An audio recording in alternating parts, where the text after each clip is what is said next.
Good morning বন্ধুরা, তোমরা সবাই কেমন আছো? আশা করি ভালোই আছো। কিন্তু আমি একদমই ভালো নেই গো। ভোরবেলা থেকে হঠাৎ করে আমার যে কি হলো, মানে কি বলবো, বিছানা থেকে উঠতেই পারছিলাম না, এতটাই অসুস্থ হয়ে গেলাম হঠাৎ করে। তোমাদের দাদাভাই তো বলছিল হাসপাতালে ভর্তি করবে, মানে হাসপাতালে ভর্তি করার মতোই পরিস্থিতি আমার হয়ে গেছিলো। আমি তো ভাবিইনি যে আজকে উঠে দাঁড়াতে পারবো, বা তোমাদের সাথে কথা বলতে পারবো, বা ভিডিও বানাতে পারবো কোনো, মানে এতটাই শরীরটা খারাপ হয়ে গেছিলো, খুবই অসুস্থ হয়ে গেছিলাম আমি ভোরবেলা থেকে। তো যাই হোক, ঠাকুরের আশীর্বাদে আর তোমাদের ভালোবাসায় হয়তো আমি উঠে দাঁড়িয়ে কাজকর্ম সবই করেছি টুকটাক। কিন্তু ভিডিওটা আজকে বেশি বড় করতে পারিনি, ছোট ভিডিওই করলাম, কারণ ভিডিও করার মতো শরীরে এনার্জি নেই, শক্তিও নেই আমার। তাও তোমাদেরকে জানাতে তো হবেই, তোমরা ভালো সময় খারাপ সময় সবটাই তোমাদের জানা অধিকার আছে। সেই জন্য ভিডিওটা করলাম তোমাদের জানানোর জন্য যে আমার কী হয়েছিল না হয়েছিল। দেখো, আজকে রান্নাও করেছি হালকা পাতলা, পেঁপের তরকারি আর আলু পটলের পাতলা ঝোল। মানে শরীরটা এতটাই খারাপ যে রান্না করার মতো ক্ষমতাও আমার ছিল না। তো বন্ধুরা, খাওয়া দাওয়া করে চলে আসলাম, একটু বসলাম, এসে এখন তো কিছুক্ষণ একটু বসতে হবে, তারপরে শুবো। কারণ হচ্ছে খেয়ে উঠে যদি শুয়ে পড়ি তাহলে তো হজম হবে না, এমনিতে আমার যে প্রবলেম। আর আমার সাথে আজকে যা গেল সকাল থেকে, আমি তো ভাবছিলাম বাড়িতে যে তোমাদের সাথে বসে কথা বলছি না, আমি ভাবিনি যে কথা তোমাদের সাথে বলতে পারবো আজকে।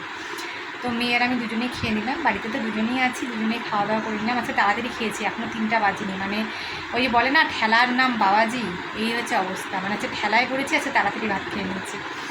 আর বলো না, আমার কাছে সকালবেলা হঠাৎ করে ভোর 6টার সময় হঠাৎ করে প্রচণ্ড পেটে ব্যথা, প্রচণ্ড, মানে থাকতে পারছি না পেটে ব্যথায়। হ্যাঁ, মানে রাত্রিবেলা হালকা হালকা করছিল, কিন্তু মানে অনেক গুরুত্ব দেন, কমে যাবে বোধ হয়।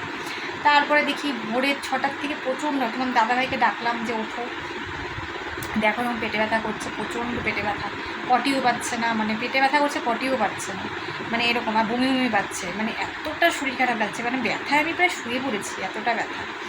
মানে তারপরে তো সেই দাদাভাই বলছে তোমার নিশ্চয়ই গ্যাস হয়ে গেছে কোনো কারণে। এবার কালকে কিন্তু কিচ্ছু খাইনি, হালকাই খেয়েছি, কিন্তু রাত্রিবেলা জানি না কেন যে এরকম হলো। তারপরে তো ঘরে আমি সবসময় একটা করে ইনো রাখি, কারণ আমার ইনো মানে তাড়াতাড়ি যেহেতু কাজ হয় গ্যাসের জন্য। ইনোটা ছিল, দাদাভাই রাতে করে ইনো ঘুরিয়ে দিল, ইনোটা খেয়ে নিলাম। তো খাওয়ার পরে একটু পটি পেলো, পটিতে গেলাম, পটিতে যাওয়ার পরেও ব্যথা কমছে না। তারপর দাদাভাই বললো তুমি একটু শুয়ে থাকো তো, দেখো তো কেমন লাগে। মানে বললো জল খাও, আমি জলও খেতে পারছি না, মানে পেট খালি গুলটাচ্ছে, বমি হচ্ছে না কিন্তু পেট গুলটাচ্ছে। তারপরে একটু অল্প জল খেতে শুয়ে পড়লাম। তারপরে দেখলাম আস্তে আস্তে ব্যথাটা কমলো।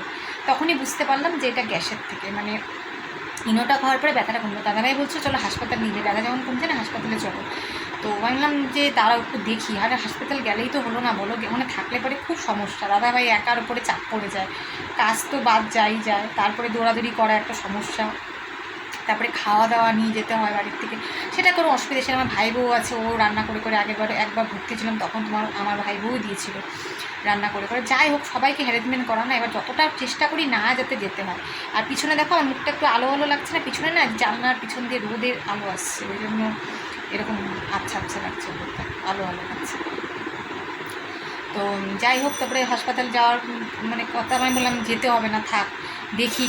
তারপরে দেখলাম আস্তে আস্তে ব্যথাটা একটু কমলো। তারপরে তোমার দাদাভাই বলে একটু ঘুমাও, তারপরে একটু ঘুমালাম 1 ঘন্টার মতো।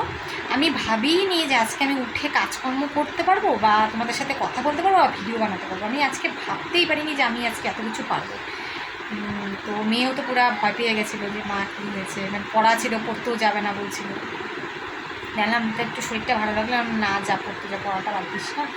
তারপরে তোমার দাদাভাই তো কাজে চলে গেছিলো, তারপরে আস্তে আস্তে ঠিক হয়ে গেছে পরে আমার। যাই হোক, কিন্তু ওই পেটটা না, মানে হজমটা কম হচ্ছে না, আমার তো হজমের একটু গণ্ডগোল আছে।